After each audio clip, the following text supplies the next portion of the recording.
olmayan en iyi film ödülünü almış. Bir de aldığı ödüllere bakalım. Bilmem neler. Oy yıkılıyor ev. İnsan da bir diyor ki ulan ben de mi İsviçre'de tiyatro oyuncusu olsaydım ne güzel bir evde oturuyor yapmışlar. Gerçekten yani. araştırma yapmadık.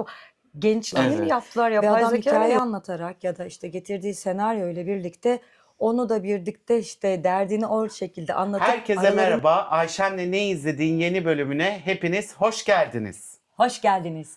Hoş geldin Orçun Hoca. Hoş bulduk Nevra Ayşem Savaşçı. Nasılsın inşallah? Çok teşekkür ederim Orçun Hoca. Siz nasılsınız? İyiyiz işte filmler, Oscar filmlerine devam ediyoruz. Bir bitiremedik Oscar filmlerini. Neyse. İzle Ödül töreninden önce evet. bitecek. Aynen öyle bitecek diye umut ediyoruz. Gene güzel bir film izledik. Ay evet.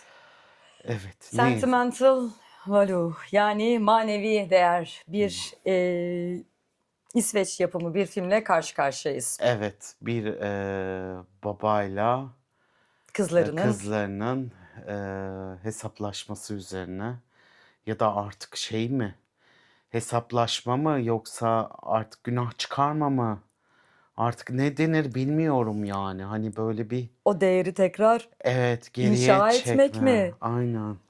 Çünkü hiç maddi olarak hiçbir sıkıntıları yok. O yüzden manevi değer olarak çevirmeleri gayet manevi değerlerini inşa ediyorlar. Aynen. Yani film valla filmin etkisi aslında etkisini konuşalım ilk Tamam. önce filmin.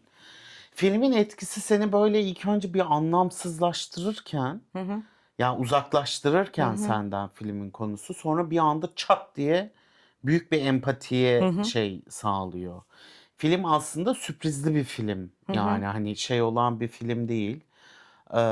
Tam olarak senaryonun matematiğini anlamıyorsun. Ya ne oluyor ya burada? Bir dakika burada bir şey var falan diyorsun ama sana şey vermiyor.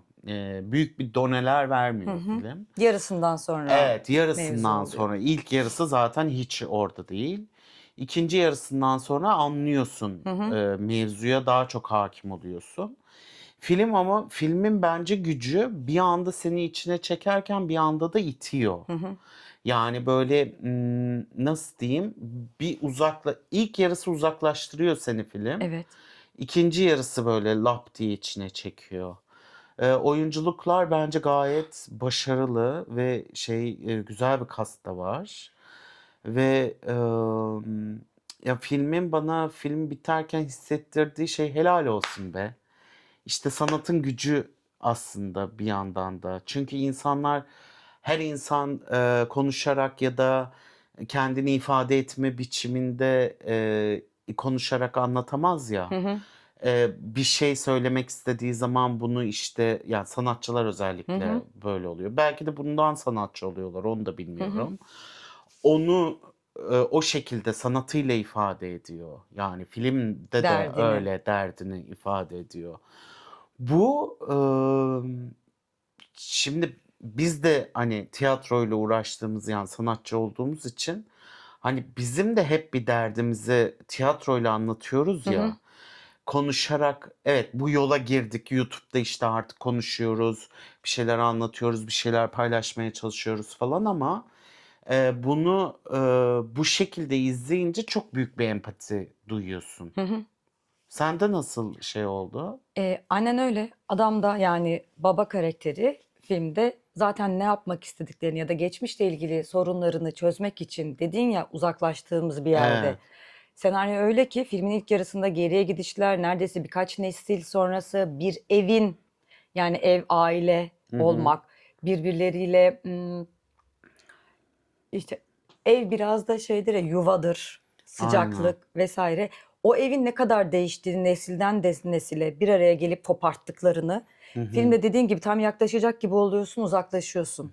Senaryoda o şekilde karakterlerle sen bence yaklaşmaya çalıştığın an geçmişe gidiyor. Birinin sebebini bulmaya çalışıyorsun. Karakterin neden öyle olduğunu. Orada bir duygusal olarak bu eylemlerinin sebebi de bir şekilde nesil aktarma var. Bir Evet. babanın anneannesi, annesi, karısı ve kızları. Aynen. Baba sabit ama biz hep adamın hayatındaki bütün kadınlarla ilgili hikayeleri görüyorsun ve adam da hazırladığı senaryoyla baba ünlü bir yönetmen ve Aynen. senaryocu. E, Karakterin adı Gustav. Gustav da bir ölümle birlikte geliyor. Evet. Kızlar annesini kaybediyor, Agnes ve Nora karakteri. Ve cenaze törenine baba geliyor. Nereden çıktı bu? Ne işi var? Ne olacak şimdi diye. O uzaklık da zaten o filme karşı senin hissettiğin uzaklık da karakterlerin de birbirine yaptığı uzaklıklar. Evet. Ve adam hikaye anlatarak ya da işte getirdiği senaryo ile birlikte onu da birlikte işte derdini o şekilde anlatıp aralarındaki uzaklıkları, mesafeyi Hı hı. birleştirmeye çalışıyor. Yine Aynen. aynı şekilde çekmeye çalışıyor. İnşa ediyor İnşa etmeye orada. çalışıyor. Aynen.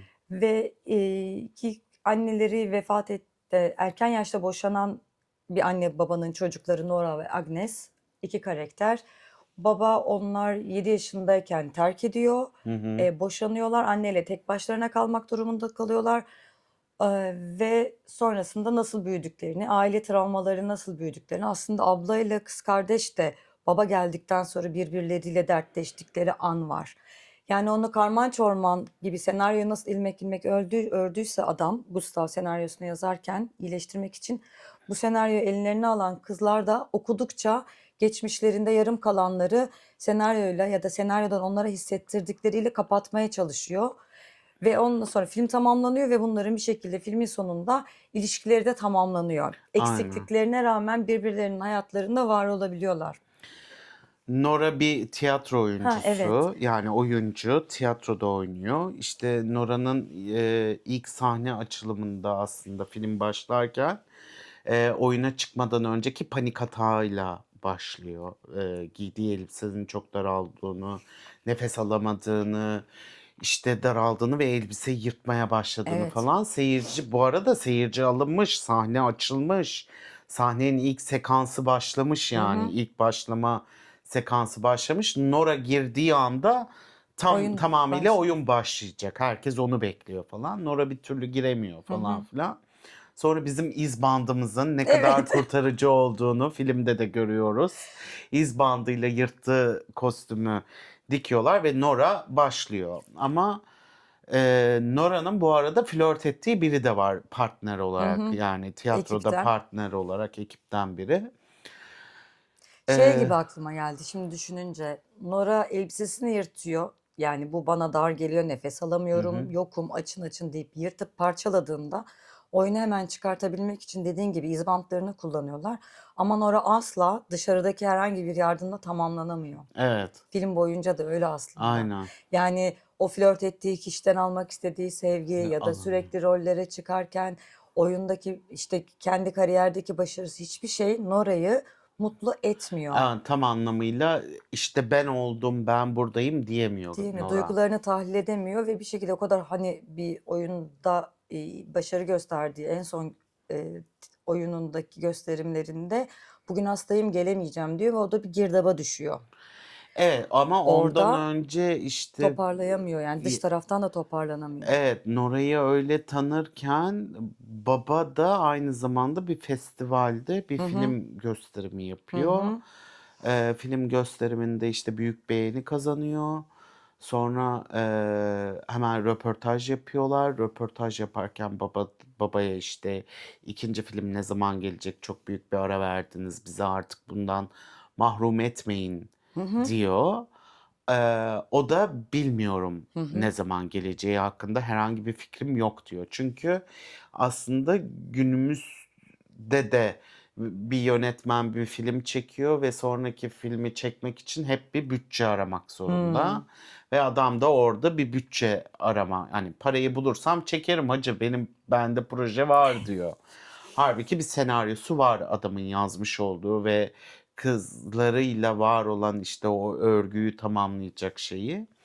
Sonra orada çok ünlü bir tane oyuncuyla Hı hı. Hı tanışıyor. hı. Oyuncu bununla tanışmak istediğini söylüyor falan.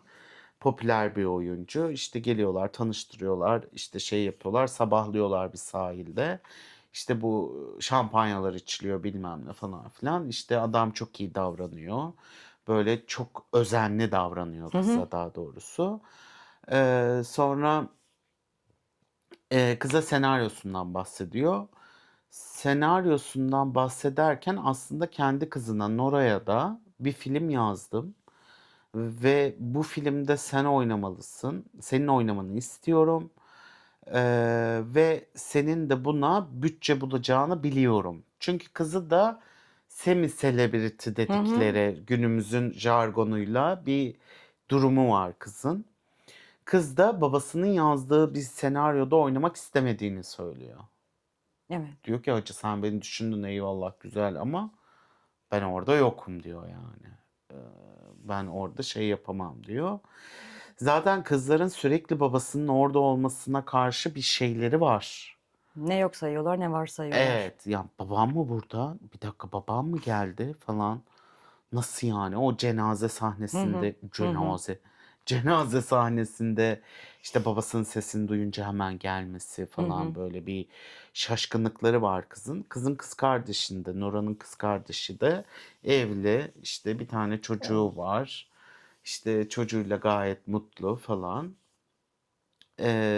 Baba bu esnada işte kızının oynamayacağını duyunca ünlü Selebritiyle olan kıza gidiyor. kıza gidiyor. Hani gel burada oyna diyor. İlk toplantıyı yapıyorlar. Sonra Netflix'le anlaşıp bir basın toplantısı yapılıyor Hı Netflix'te. hı. Filmle ilgili basın Ha, toplantısı yapıyor.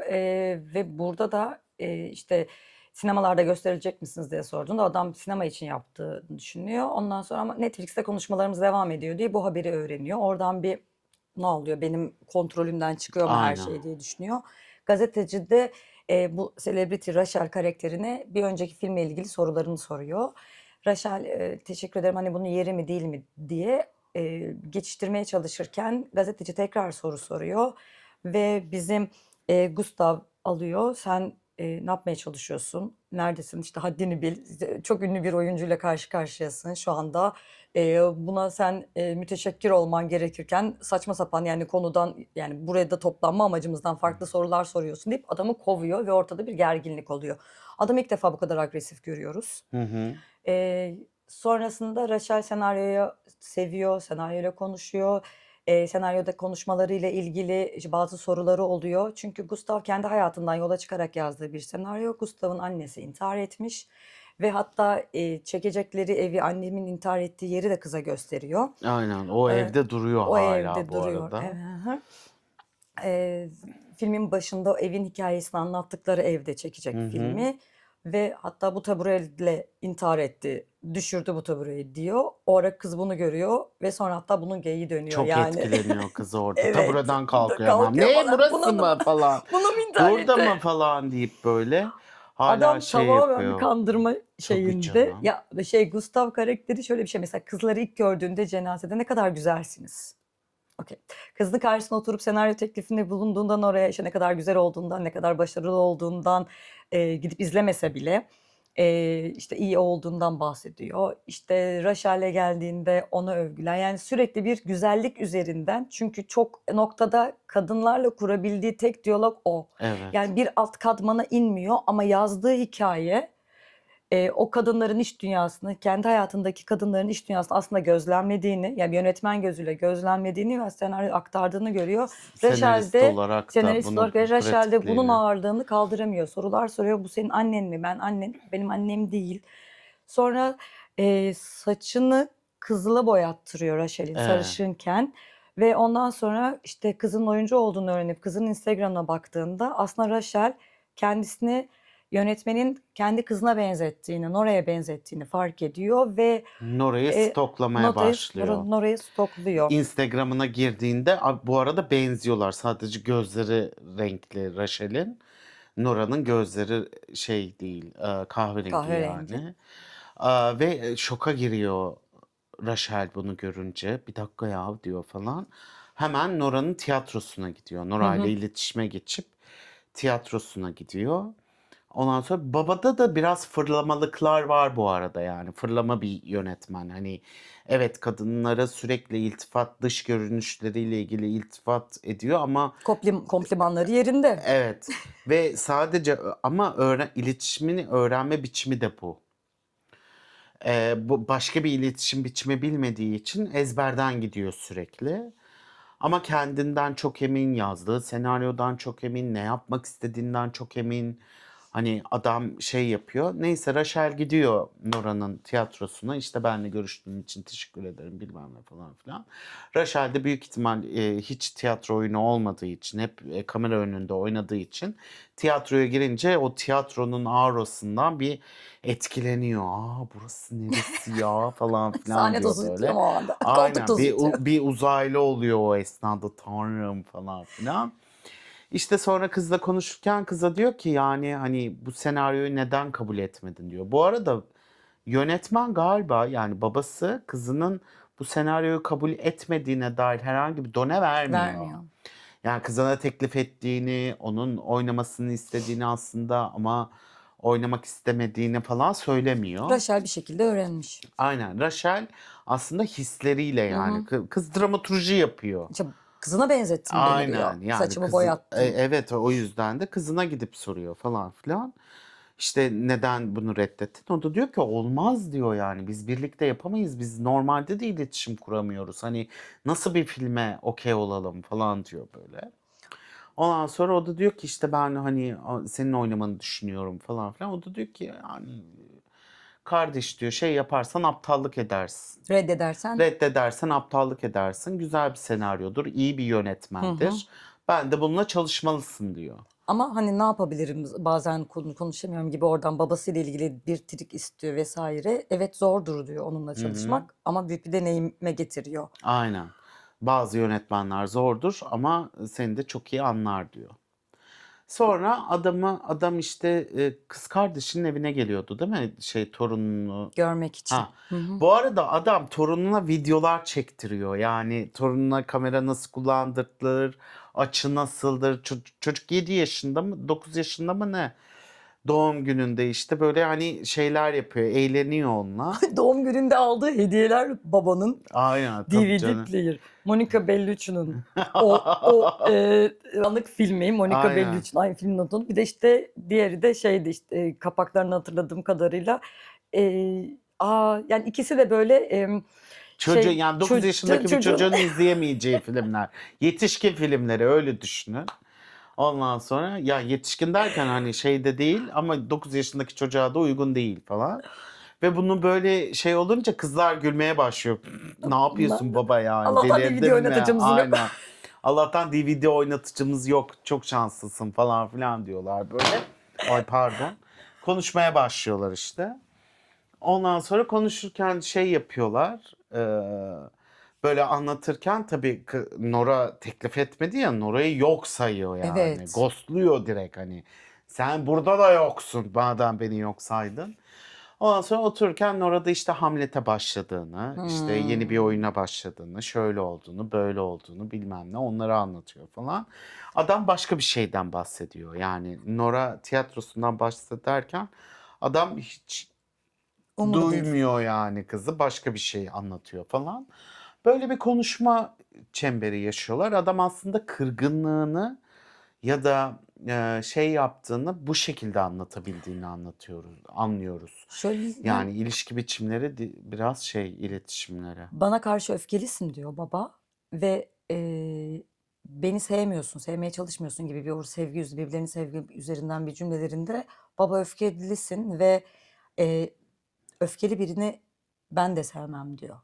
İçindeki öfkeden dolayı kimse seni sevmeyecek. İşte annesinin ismini söylüyor. O yaşındayken senin yaşındaydıkken annenin 2 tane çocuğu vardı diyor. Bak ablan evlendi ve çocuk sahibi oldu. Sen bir Sen aile kuramadın, kuramadın gibi kuramadın geliyor. diyor. Zaten kızın eksikliği var. Var. Bir de Ondan baba da çat dönek diye diye vuruyor. yapıştırıyor yani. Ondan önceki sahnede de bu ekipten flört ettiği adamla birlikte sahildeki bir toplantıda işte ne bileyim yürüyüş yaptıklarında, orman içinde yürüyüş yaptıklarında flört ettiği adamın karısından boşanacağını öğreniyor. Aa diyor Evet. bana söylemedin. Evet diyor. Bu arada ekip bilmiyor onlar. Gizli bir ilişki yürütüyorlar. Sonra ekibiyle yürürken arkada kalıyorlar. Kız Nora çekip çocuğu öpmeye çalışıyor. Artık diyor aramızda hiçbir engel kalmadı. Sevgili olabiliriz yani duyurabiliriz. Gizlememize gerek yok. Yok diyor ya diyor. Ben Ben bundan seninle emin değilim diyor. emin değilim diyor. Ertesi gün çat diye babasından buluyor. Yani bu öfkeyle kimse seni sevemez. Aynen. Ben bile sevemem diyor Ben ve de sevmek dıngır istemem dıngır diyor dıngır zaten. dıngır Adam dıngır. çok net yani. Sen beni sevmiyorsan ben seni şey Dıngır dıngır yapayım diyor. gidiyor. Yani Yani kız Nora'ya gelen vuruyor, giden vuruyor gibi bir durum oluyor o üst esnada. üste. Nora da böyle iyice siniri bozuluyor ve sonra Nora kapatıyor kendini eve. Ve arıyor. İşte Hamlet'in galası oluyor o esnada, pardon. Hamlet'in galası oluyor. İşte kız kardeşi geliyor Hamlet'in galasına. Eniştesi İşte geliyor. gene alkış kıyamet, Nora'yı herkes çok büyük tebrikler ediyor bilmem ne falan filan. Tiyatro sahnesinde de bir replik duyuyoruz, sonra blackout'a düşüyor. Yani hani tiyatroda Oraları da böyle bir çıkmışlar. sekans izlemiyoruz orada. Hemen blackout'a düşüyor. Herkes tebrik ediyor. Kız kardeşi diyor ki aramalarıma neden cevap vermiyorsun? Seni arıyordum diyor. İşte vakit olmadı falan diyor. Geçiştiriyor kızı. Sonra diyor biz bir bakıcı tuttuk. Hani çıkışta da bir şeyler içeceğiz. İstiyorsan sen de gel diyor. O da gelirim derken çat diye bir tane eleştirmen giriyor. Eleştirmenler öyle girer araya. Ondan sonra eleştirmen giriyor. İşte kayboluyorlar. Kız kardeşi ghostlanıyor. Yani Babasının gelmediğini kayboluyor. öğreniyor Nora o ara Babam izlemeye. burada mı diyor. Babam gelmedi falan İşi filan varmış diyor. gibi İşi yalan varmış söylüyor. gibilerinden bir şey söylüyor. Ondan sonra kız eve kapatıyor kendini. Tam bir depresyona giriyor yani, böyle bir şeye. Sonra tiyatroyu arıyor. Diyor ki çok kötüyüm, çok hastayım. Biliyorsunuz hiç bu zamana kadar bir temsil bile ertelemedim. Ama ertelemek zorundayım falan diyor. Tiyatroda tabii ki de ne demek yani, hastaysan yapılır böyle şeyler falan filan diyor. Bir temsil erteliyorlar. Sonra o esnada babası çok eskiden çalıştı ve bu filmi yönetmesini istediği, babası bu arada provalara devam ediyor. Ama filmi yönetmesini istediği bir tane arkadaşına Hı hı, gidiyor. Peter diye. Peter diye birine. Öncesinden de Peter'da yönetmek istediğim dediğinde bu adamla birlikte iş ortağı olan bir adam diyor ki o emekli oldu artık diyor. Hani film Emekli oldu çekmiyor. artık, onu boş ver, o çekmez diyor yani. O da diyor ki hayır diyor, Peter'sız yapar mıyım, saçmalama diyor, sen delirdin herhalde diyor falan. Peter'e Gidiyor. senaryo gönderiyor. Peter de toplantıya gidiyor. Peter böyle havuzun kenarındaki şezlonguna uzanmış. Tamam diyor, gel diyor, ayrıntıları Böyle konuşalım uyukluyor diyor. hafif. Aha, olduğu yerde uykusuzmuş. Gel diyor, bir şeyler içip konuşalım deyip ayağa kalkıp onun yürümekte zorlandığını, baston kullandığını öğrenince bizim Gustav hayal kırıklığına uğruyor. Bu Diyor filmi ki nasıl yönetecek? anam Hiç diyor, yüzünü direkt görüyor. adamın direkt yüzü 360 değişiyor diyor. Ben bunu nasıl bırakayım diyor Hemen geri koskoca vites zaman. atıyor. Böyle büyük bir yalan söyleme ifadesi, ilk defa adamın o kadar kandırma bilmem ne şeylerine şahit O varken olurken yalan söylediğini bir anda anlıyoruz ve diyor ki Netflix işin içinde olduğu için birkaç yönetmenle tanışmamızı istiyor nihai kararı falan sana filan. bildiririm diyor. Peter de Aynen. anlıyor tabii. 40 yıllık Peter de arkadaşı. aynen öyle. Peter de diyor ki İpek diyor eyvallah diyor. Sen öyle diyorsan diyor ben artık daha ne diyeyim diyor. Gidiyor oradan. Umduğu Peter olmadı. Birinci şeyi gitti. Aynen, kız Nora kabul etmedi. olmadı. 2. Sonra bir de torununu oynatmak istiyor filmde. Torununu oynatmak istiyor. Kızının evine gidiyor. Bu arada senaryoyu ana dilde çekme fikirleri Hı var. hı. Aynı zamanda da İngilizce ana Dilde çekmek şeyinde istemiyor. İngilizce çekmek istiyor. çekmek istemiyor. İngilizce çekmek istiyor. Herkes anlayabilsin diye filmi. Sonra Ama Rachel bu kendi yani e, oyuncusu hep aksanla birlikte bir şeyleri söylüyor. O zaman diyor biraz benim aksanım olsun. İngilizce A- aksanım olsun, bir O şey aksanla olsun söyleyeyim, falan. İngilizce şeyleri Aynen. konuşurken vesaire yapayım. Ve olmuyor. İşte prova yapıyorlar, yapmıyor falan filan. Yani bir türlü adamın istediği tam anlamıyla gerçekleşmiyor o provalar Rachel de kendini bir esnasında. türlü o karakterin içinde göremiyor. Evet, portatifte göremiyor kendini. Ve yani iki tarafta çok rahatsız bu durumdan. Ama tam olarak da resmi olarak da bir şey demiyorlar. Hani ben senden artık çok şeyim falan filan denmiyor. İşte bir yönetmen işte Rachel'e diyor ki yani diyor hani senin burada olman lazım. Senin Bir başka anda bir prova yerde anında. olman gerekmiyor. Hata yapacaksan burada yapman gerekiyor. Hataları sadece oyunculuk üzerinden hani ben Dinle. bunu yapabilirim, handle edebilirim diyor, Hı. idare edebilirim diyor. Ondan sonra neyse bitiriyorlar o gün provayı. Adam kalkıyor, kızına gidiyor. 2 tane de senaryo Senaryosu. almış. İşte kız da diyor ki sen hayırdır geldin diyor bilmem ne falan filan. Kız da diyor ki senaryolar İngilizceye çevrildi. Çok güzel oldu. Senin de bir okumanı istiyorum. Hı. Bizim torun nerede diyor. O da diyor ki birazdan gelir diyor. İşte torunu oynatmak istiyorum rolde falan filan. O da diyor ki hayır diyor, oynatamazsın. Bana sormadan nasıl böyle bir şey yapabilirsin Torunla da falan. konuşmuş adam çaktırmadan. Adam da diyor ki ben torunumla konuştum, Çok okulundan izin hevesli. almamız lazım. Aşırı hevesli diyor. Kızın bir anda şartları atıyor. Sen diyor bana sormadan hangi hakla hizmetle yani gidip de çocuğumla konuşursun. Sen beni bir filmde oynattın. Bütün ilgini bana verdin. Ve ben o esnada en değerli şey senmişsin gibi, yani benmişim gibi hissettirdin. Ve benle işim bittiği anda kayboldun Yoktun diyor. ortada diyor.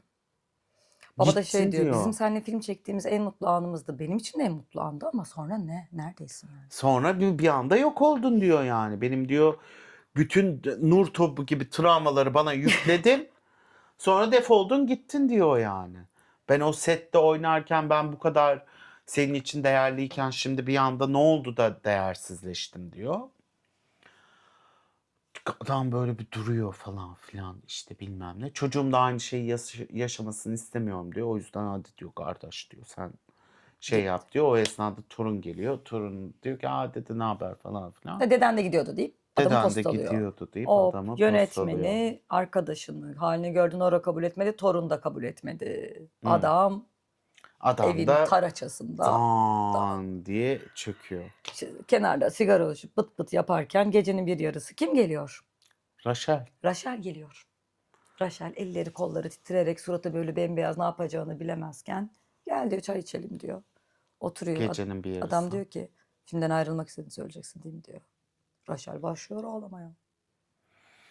Sana bunu yapmak istemezdim. İşte tamamıyla işte ben seni yarı yolda bırakmak istemezdim ama işte böyle oldu, şöyle oldu. Aman Tanrım falan filan neden böyle oldu? Ama dedi ben dedi yani şey yapamıyorum. Olmuyor. Olmuyor. Kendimi bir türlü oraya oturtamıyorum yani. Bir oyuncu hezeyanlarını dinliyoruz. Adam da çok güzel bir Benden emin şekilde. misin Ha. falan filan. Adam da çok güzel bir şekilde ağırlıyor. Karşılıyor onu Çok iyi göğsünde. niyetli bir insansın diyor. Buraya kadar gelip söyledin. Başkaları olsa işte Ajansından, menajerlerin ajansından menajerlerine. yapar dedi. Hiç merak etme diyor. Sarılıyorlar. Kadın ölü ağlıyor. Kadını yolluyor. Hayda dördüncü. Dördüncü Masanın de 4 oluyor. ayağı var. Çatır çatır gitti mi? Aynen. Gitti. Adam da işte içkisini alıyor. Dışarı çıkıyor hava almak için. Evden dışarı çıkıyor.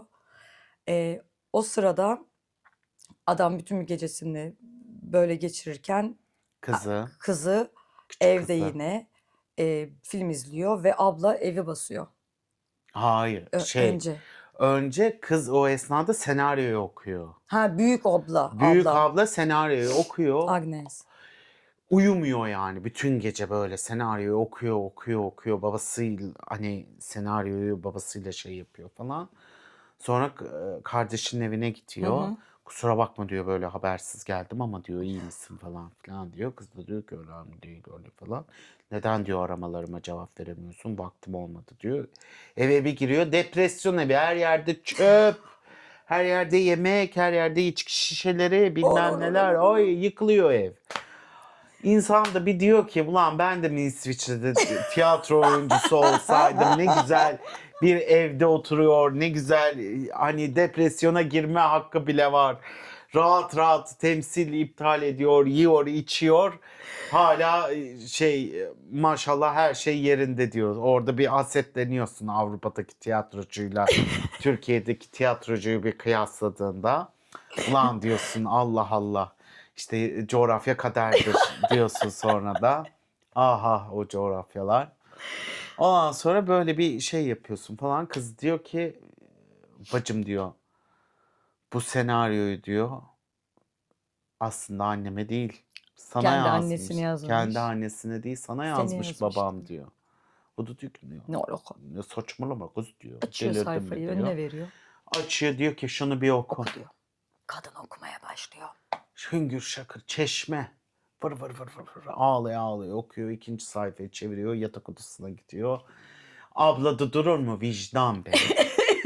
Diyor ki bu pislikleri bir toplayayım diyor. Allah kahretsin bu kızı diyor. Bu niye böyle oldu diyor. Bu sanatçıların da depresyonu ayrı diyor.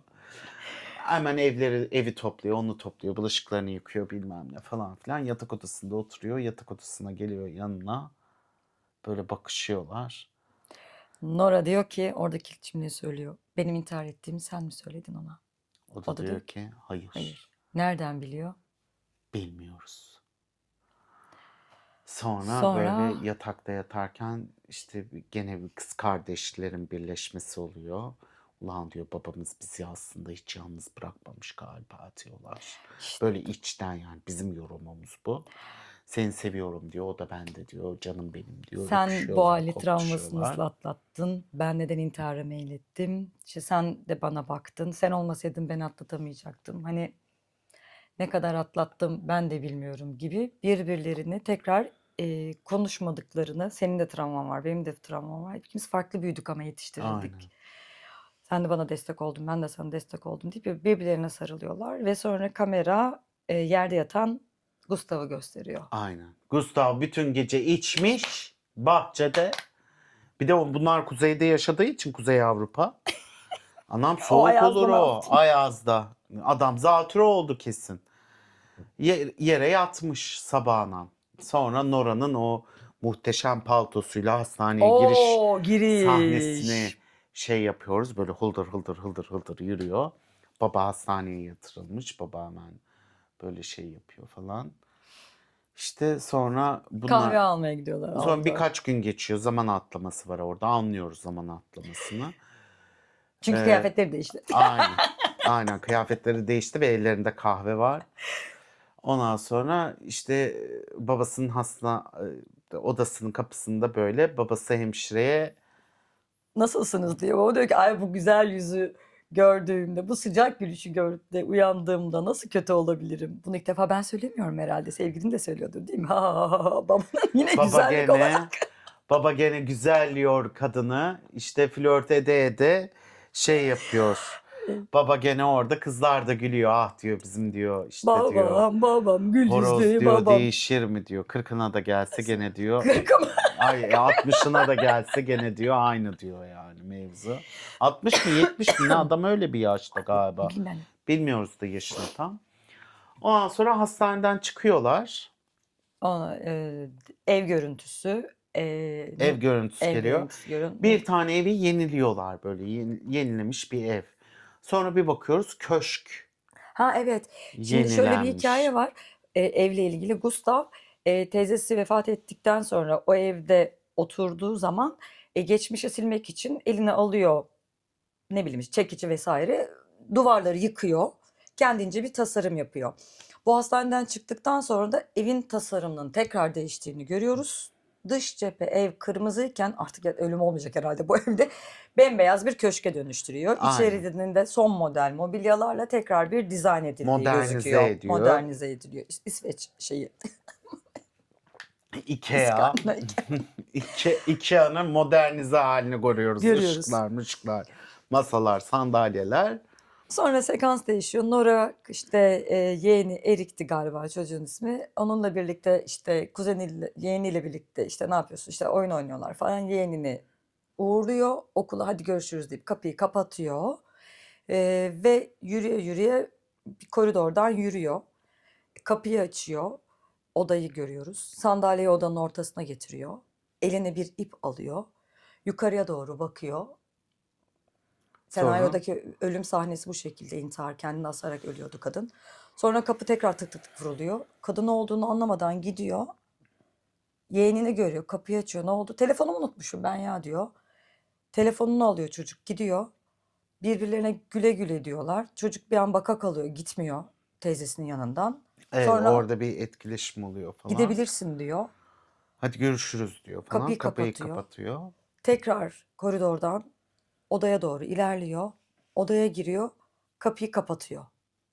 İntihar edilen odaya gidiyor. Ve stop. Film çekiliyor. Aynen burası spoiler yani. Burayı Her spoiler'ı verdik ya sürekli. aynen bir anda böyle biz Ayşem'le izledik bu filmi. Ayşem'le böyle olduk. Ne olur, Ben hayır, böyleydim. hayır, Ay ne hayır, olur. hayır, hayır, Ne olur hayır, çekim hayır, olsun. Ne olur. Ne olur bu film senaryoyu çekiyor olsun yani. Hani yoksa katlanamazdım, aynı Ay ev, yeter. aynı şey ve aynı kader Yeşilçam gibi. ama Orçun değil. Ayşem de bana öyle dedi. Ay Yeşilçam mı bu, saçmalamasınlar Ama falan her an dedi. olabilir diye Ama böyle düşünüyorsun. sonra kestik dedi, biz bir rahatladık. Eh, Oh be dedik. Sonra ne oldu? heh.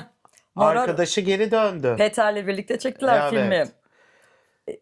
Torununu oynattı. Torununu oynattı. Nora Nora okey geldi dedi. oynadı. Evini boşaltıp tüm vesaireleri neyse işte halletti. Aynen, güzel bir şey de kullandı. Ve artık o esnada babayla Nora'nın bir bakışması var. Artık biz helalleştik diyor. Helal, Yani hani kabilleştik. biz diyor olduk diyor adam diyor. Torun geliyor bıtır bıtır. Adamla kucaklaşıyor ama kızıyla hala kucaklaşamıyor. Yani hala bir temas yok. Yani o Rene'yi teselli etmek için kucaklaşıyor ama hala orada bir Bir duruyorlar tamamlanmayan yani. ve işte Aynen. oraya biraz daha yatırım yapılması gereken temaslarla ilgili onu da orada bırakıyor. Aynen. Ve film de burada Da bitiyor. bitiyor. Efendim film Oscar'daki adaylıklarını hemen söylüyorum. En iyi film, en iyi kadın oyuncu Renata Reinsvu herhalde. En iyi yönetmen Joachim Trier. En iyi kurgu, en iyi yardımcı erkek oyuncu Stellan Skarsgård, bu babayı canlandıran karakter. En iyi yardımcı kadın oyuncu Ella Fanning, bu Rachel'i canlandıran karakter. En iyi uluslararası film aday. En iyi özgün senaryoda adaylıkları var. Yönetmen aynı zamanda senaryoda da var. Senaryoyu daha önceki filmlerde de birlikte yazdığı sanırım Eskil Vogt'la birlikte yazıyor senaryoyu. Bu arada BAFTA'da İngilizce olmayan en iyi film ödülünü almış. Bir de aldığı ödüllere bakalım. Hı-hı. Filmde Avrupa Film Festivali'nde Cannes'da büyük ödülü aldı. Münih Film Festivali'nde izleyici ödülünü alıyor. Brüksel Film Festivali'nde jüri ödülünü alıyor. Avrupa Film Ödülleri'nden de en iyi film, en iyi yönetmen, en iyi senarist, en iyi erkek oyuncu, en iyi kadın oyuncu ve en iyi beste ödüllerini alıyor. Bakalım Oscar'da ne kadar alacak? Oscar'da neyi kazanacak acaba? Neler neler En iyi alacak? senaryo olabilir gibi geliyor bana. En iyi özgün senaryo. Evet, Olabilir. yani Şimdi o adayları da senaryo hatırlamıyorum. olarak Biz çünkü en iyi filmleri bitirmek izliyoruz. istedik. Ama en iyi filmlerin içinde de senaryo var genelde. Var genel var. Evet, Paralel genelde gidiyorlar. En iyi senaryo var. yönetmen, en iyi Yani senaryo. ya bir anda F1'e bakıyorsun kardeşim. Bir anda da bunlara bakıyorsun. Bakıyorsun. Yani arada hey Ey yavrum yavrum, hey, ey nasıl bir en yavrum. iyi film şeyleri Yalnız skalası. o Gustav'ın gençliğini arkadaş Nasıl yapay yapmışlar gerçekten yani araştırma yapmadık ama gençliğini mi yaptılar yapay zeka ile yoksa bir makyaj mı var? bilmiyorum. Çok benzeyen genç bir oyuncu buldularsa Ee, maşallah ya. aynen çok iyiydi. Yeni yardımcı kadın da iyiydi. Rachel karakterini canlandıran. Aynen. Abla da çok tatlı oynadı. Yani oradaki işte o evin, o İsveç'in tarihi, İkinci Dünya Savaşı'ndan sonrası, işte o kadınların yaşadıkları, evlilikle ilgili sorunlar, çocuk büyütme, aile işleri, ailenin ne kadar girift olduğunu, yani yıllar geçse de o kadınların vefatı, çevresel faktörler, hatta bir yerde şöyle bir şey var. İşte teyzem müziği açar da evde parti verirken Gustav dış ses de var bu arada filmde. Çünkü annesini bir komşunun ihbar ettiğini, burada İkinci Dünya Savaşı'nda anne 2 yıl kadar Nazi karşıtı propaganda yapmaktan tutuklu bulunuyor. Hı hı. 2 sene cezaevinde kalıyor. Bir komşunun ispiyonladığını düşündükleri için komşular isyan ettiğinde, müzik çok fazla gelip şikayet ettiğinde, Partiledik. partilediklerinde sesi daha da açıyor. Yani oradaki tarihsel akış da aslında biraz var ama çok besleyici yerlerden. Evet.